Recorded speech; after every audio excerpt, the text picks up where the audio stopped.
was also a member of the clergy, and he sort of set up shop in the basement of a church that he was pastoring at. He went on and on with that, eventually incorporated his son, Al Buck. Later, they were predecessed by the son of Al, which was Chuck Buck, and now I believe a man by the name of C.J. Buck is the head, the runner, the CEO, the president of the company, Buck Knives. Now today, we're going to be talking and working with the Buck 110. Now, Buck Knives came up with the Buck 110, sorry. If you guys have been into the woods sort of market, or the camping, the hiking market, hunting and fishing market, you've seen this knife right here. Now, there are a lot of imitators. You can go to Canadian Tire, and there are probably 3 or 4 models that look just like this or very similar on the rack, but only one is the legendary Buck 110. Now, about a year ago, I was approached by someone who asked if I could customize a Buck 110 from him. And after a little bit of research, a little bit of playing around, a little bit of trial and error, I figured, well, if Buck can customize them for you, then certainly there must be a foolproof way of doing it yourself. And that is where this video comes in. So I'm going to show you today how to basically take this Buck 110 and rebuild it, rehandle it, so that you have something even more special and custom that you can tailor to your design. We're just going to make this knife totally different. We're going to transform it into something that's more of an heirloom than just this base model. This base model here you can pick up for somewhere around $70, I believe. It sells for regularly at Canadian Tire. Sometimes you'll get it on sale, but I'm going to show you how to transform it.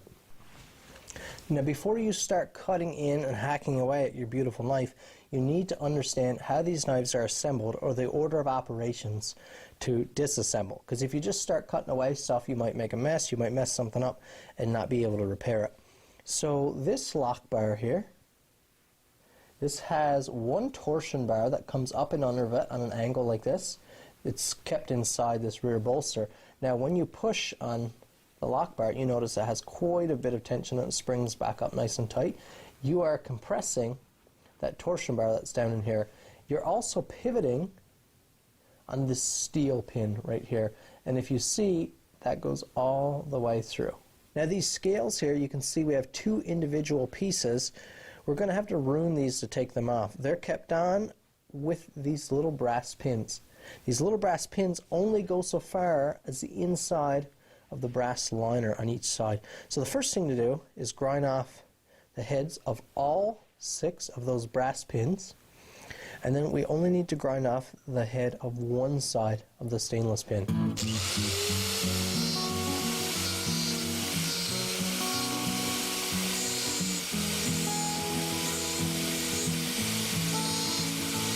And that's the quick and dirty way of doing it right there, is just to grind the heads off them. Now, we don't need to grind off the other side of that stainless pin, because we can just tap that through the back side.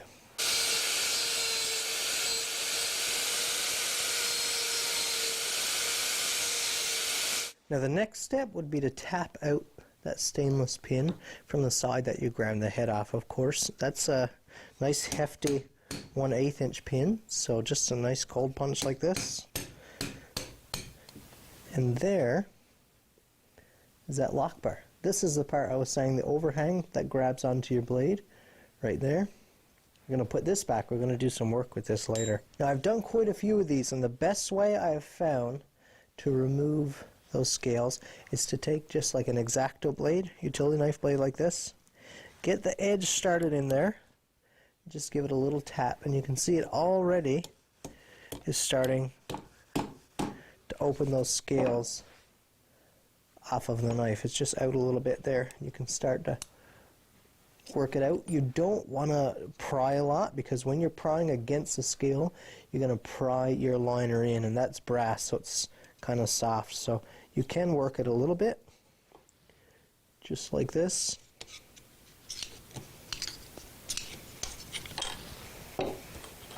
And you remove your scale. And here are the little pieces of brass pin that we clipped off and pushed back in through the knife. So they're garbage. We won't need that anymore. Now once that's done, we can repeat the exact same set of steps for the other side, the other scale.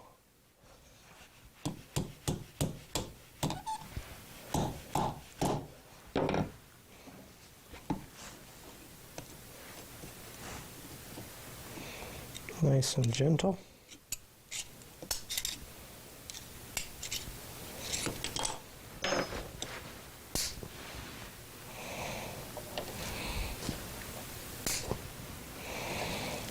Now you would be wise to hang on with those factory rosewood scales because you can use those to trace out for your new scales later on. So we'll put those aside.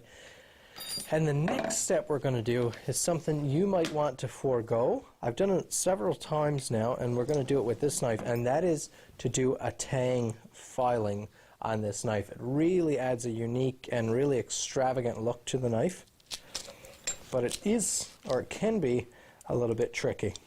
So if you want to file the tang, what you're going to want to do first is to reinstall that torsion bar. Now you'll do that through the top. You can look right down and see a slot in there. You can just follow it right back in there. It's pretty easy. Give it a little push to make sure it's seated. Once that's done, you can lay your lock bar back in there. Now you don't need to squeeze it in and put in that pin.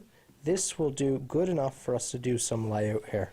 Now in theory, filing the tang of a knife can be done with pretty much any knife, and it's relatively simple.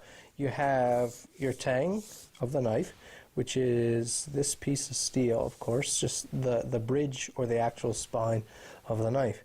Now you can file different designs into that tang. I like patterns, and I like fairly simple patterns. Some people get really crazy with it, but you want to come up with what you want that pattern to look like. I really like just a simple winding pattern like this. Looks really nice all the way up along. So what you need to do is you can only take away material, and the highest part is the part that's going to be the light color and the low is going to be dark. I like this ridge here to be nice and bright like this.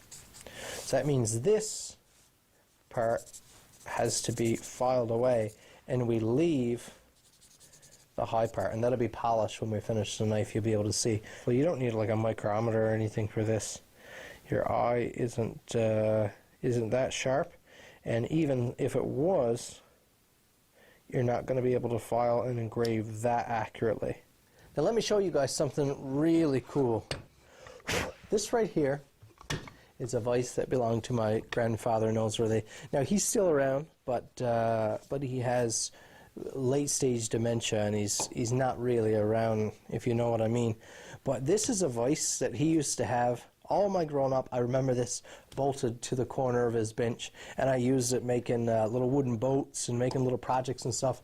Spent a lot of time with Pop Noseworthy when I was young, but he would always give me a little project to do, give me the handsaw, give me the axe, and I would work away on the belt sander or different tools like that. People like that in your life, of course, that set you on the path of being a crafty person or being good at working with your hands. But this little bench vise here, it looks like a little 3-inch bench vise. I don't think it's anything overly special. But what I want to show you is the setup to mount it here. Now you see I used a little bit of plywood and then a piece of 2x4 screwed together. I bolted, and you need it to be flush. I flush mounted my vise to that, and now I have a removable machinist vise that you can crank down, and it's installed on your bench, so you can easily take it out of the way for when you don't want to use it, but you do have a nice solid vise there for working. So if you do happen to have a woodworking bench like this, or a good bench, and you do have a woodworking vise, this is an easy way to set up, so you can still have your machinist vise, but also remove it so you have that flush countertop as well. Now ideally you want to hog out this material on roughly a 45-degree angle. You want to do that as quick as possible. I'm going to use my burr bit again on my die grinder, just because this is a nice size. It cuts really quickly, and I don't have to force anything. I can just nice and lightly whittle it away. Now, I have done these with a Dremel, with just a little grinding disc or those little sanding wheels, right? You just file that out slowly. And I started doing these by hand, so I'd start off with just a chainsaw file, start working that out, move through different types of files. We'll probably do some work with the files today, but like I said, I'm going to start hogging that material out, get it as close as I can to the final product with this die grinder. Now, as always, safety is most important when you're using a tool like this, because they throw a lot of material, a lot of shards.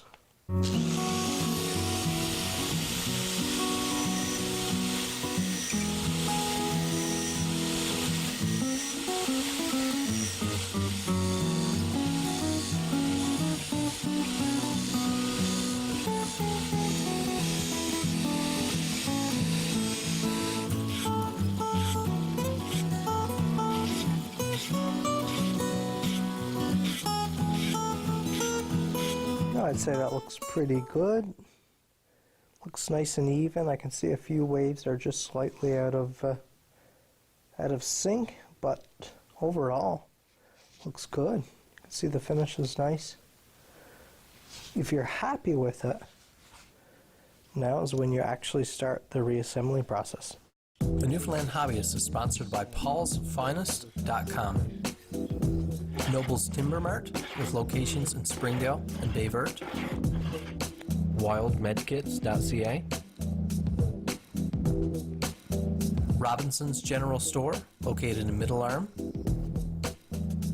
And ABS Busing, also located in Middle Arm, Newfoundland. Now you'll notice that inside on the frame of this knife, where this pin passes through, remember the scales go on here, so this pin goes all the way through to the outside of the scales. Yet inside on the frame here, get a little pointer, you see we have, this is actually chamfered all the way around, a nice wide chamfer. And I believe this is for the custom shop to put a pin inside there, just like we're going to do. So we have a pin head on this side, we only ground off one side. We're going to push that pin all the way through, and you can see as it passes through there, that pin head sits pretty well flush with the frame of the knife here, right in that recess. Isn't that nice? Now, when we remove the compression from the vise, everything is held. This pin now has all that pressure on it, so this knife is going to work just like it did from factory. Right? But of course we have all of this excess pin because this was sitting out on the surface of the scales. So what we need to do now is cut this pin off so we have just enough material to pin down inside that frame.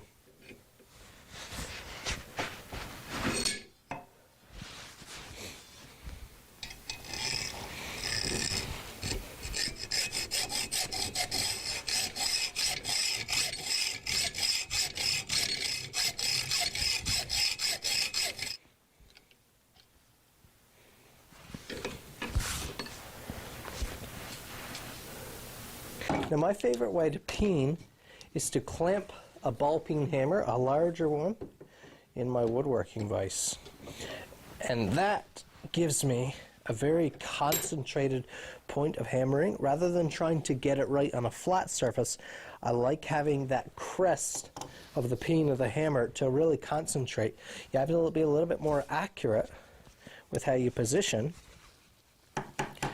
but I find you get the most like density behind, the most effective peening. Now you also want to be really careful when peening, because the tighter this gets, the more it's going to pinch that frame in the lock bar and make the lock bar difficult to operate. And it doesn't take much to start to malform the head of that pin. You only need enough so it doesn't back out, which it's not going to do anyways because it has a scale there, but you like to make it somewhat permanent. Do a good job. Just make sure you don't over tighten that pin.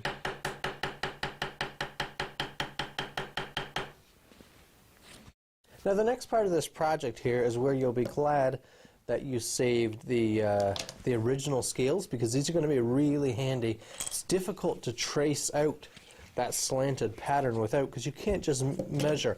You have a whole odd shape there.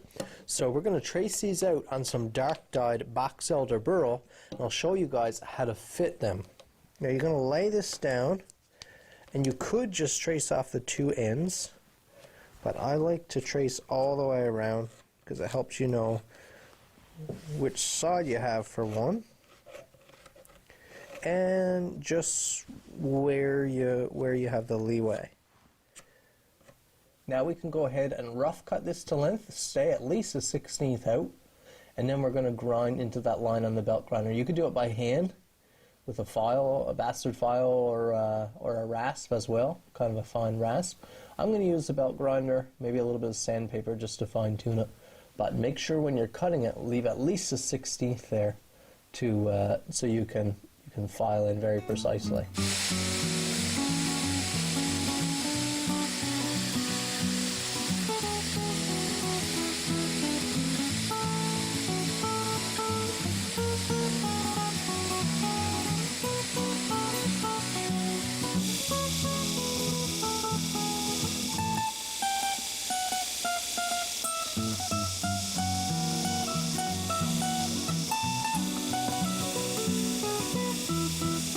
So you can see now we have both of those scales fitted, and they fit real nicely. I got a nice tight fit on the frame. We can move it around. We have lots of room for everything. We can squeeze them right in there. So these will epoxy up real nice. You probably would have figured that out on your own if you try it yourself and you remove a little bit too much material. Well, it's not that much material. I mean, it's a fairly small piece, so you can start again if you're not using something super valuable. One thing I will point out now, since we're about to do glue up, this step you want to get right. You want to tape inside here against the liner. It can be a little bit finicky to do that, but if you remember these little pinholes here, what happens is as you epoxy this, clamp these in place, you push a whole bunch of epoxy out through the pinholes, and it seeps out in this space, so either your blade can't close, can't go in there, or it seeps out and goes up into your lock bar up here, which is definitely a pain and difficult to break free. Now once it's down there, you can see it's just loosely in there, all you need to do is take like a little screwdriver or something, and you can just stick it to the side, push it right in place. Now the easiest way to do this is to take a piece of tape, just like this, press it on real nice and tight, so really work it in there so it sticks all to the frame and to the very edges that you're going to want to cut. And I'll show you what I mean right now. If you have a real sharp razor blade, because you remember this can't stay out here because you need to put scales there. So if you get a blade in right against that frame, you can just snip right perfectly along the frame, just like that.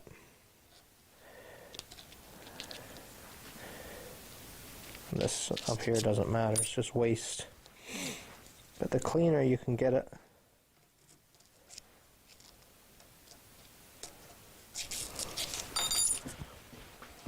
okay, just work it back in there. If you do have a little bit of overhang still, like up right here, I can see I have a little bit of overhang, I can just go ahead and trim that off like that. But we have now a perfect seam. Do it to the other side, a perfect seam so no epoxy gets in on our lock bar. Now our scales are all glued up. We let that epoxy sit overnight. I use just a basic 2-part epoxy, a slow cure stuff.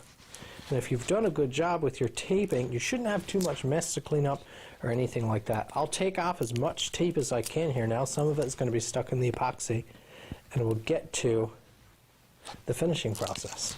Now at this point I'm gearing up here. I'm going to use my 2x42 belt grinder with a 60 grit belt. These are such tiny little scales, we don't have much material to remove. What you want to make sure is that you don't, I'm going to grind this right in until I actually touch the brass, and we can refinish the brass later. But you want to make sure you don't grind too much into the spine, If you do, you're going to grind into that lock bar, which you file a nice pattern on. You don't want to remove much of that, because then you're going to start changing the shape of your design in the lock bar. So I'll work this down both on the flats and on the spine and on the inside here. See if we can get it nice and close, and then we'll move to some finer grits.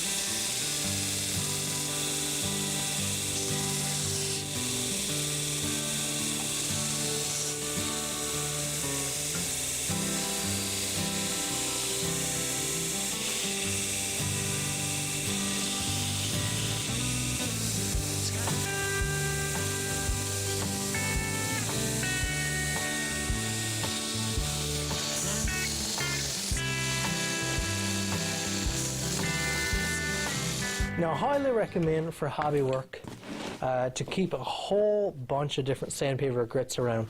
And I would highly recommend getting yourself some good quality sandpaper. There's a lot of sandpaper out there on the market that is of really, really poor quality. And I've tried a lot of different types of stuff. 3M paper with this backing here is the best stuff that I've personally used so far, and you can get it in all kinds of different grits. I get most of it from Canadian Tire. I know it's a bit pricey, but good paper lasts quite a long time. And if you're not doing a lot of work, like I do a lot of sanding just because of my work I had to do here in the shop for customers, but if you're not doing a lot of work like that, it'll last you a long time, some good sandpaper. So buy several different packs, spend 40 or 50 bucks and get yourself some 220, 400, some 800, 1,000, 2,000. If you have those grits, you can put a polish on almost anything. So highly recommended you get yourself a nice selection. I'll just get my utility knife here. And I am going to use, as you can see here, a sanding block, like a foam-backed sanding pad for this. Works really well because it's not too harsh, and it'll sort of wrap some of the edges and stuff and just give you, it's a little easier to get out the deeper scratches with that.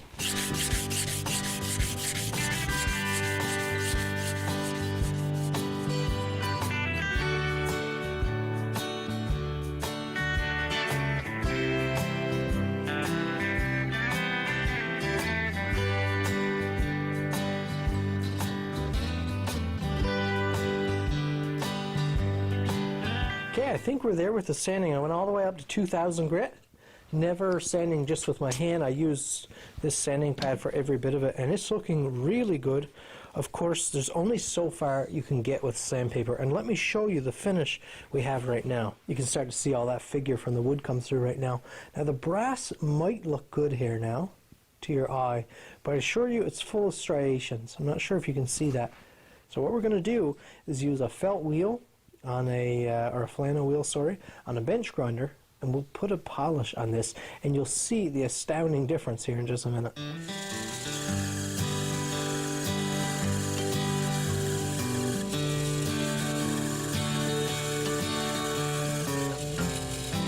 Now that is the difference a buffing wheel can make. Just look at that finish now compared to what we had before. Very little striations, and just a beautiful gleaming polish that you can see your figure in, as you can see there. Check out that lock bar. Isn't that pretty? Isn't that cool? And of course that extends all the way out along. What a beautiful piece. That beautiful stabilized box elder burl there. Isn't that pretty? Well, that's it for this episode. I really hope you guys learned something throughout the build of this beautiful knife. If you didn't learn something, I at least hope you're entertained.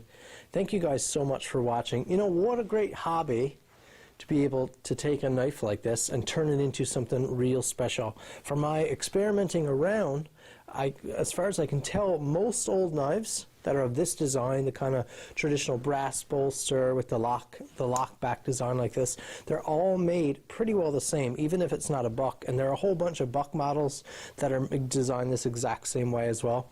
So what a cool idea to go around hunting these down in like thrift stores or like pawn shops and things like that, and customize them. could become a little source of side money. You could sell them. So they're definitely worth a lot more when they've undergone a full customization like this. Or, what a cool idea, let's say a guy's getting married and he buys a half dozen off of eBay for a cheap price, customizes them, and turns them into something real special like this. What a neat idea. Anyways, thank you guys so much for watching. I want to give a big shout out to my sponsors. If you guys can go support them, I would really appreciate that, and I'm sure they would as well. As always, make sure you tune in next week to the Newfoundland Hobbyist.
The following program is brought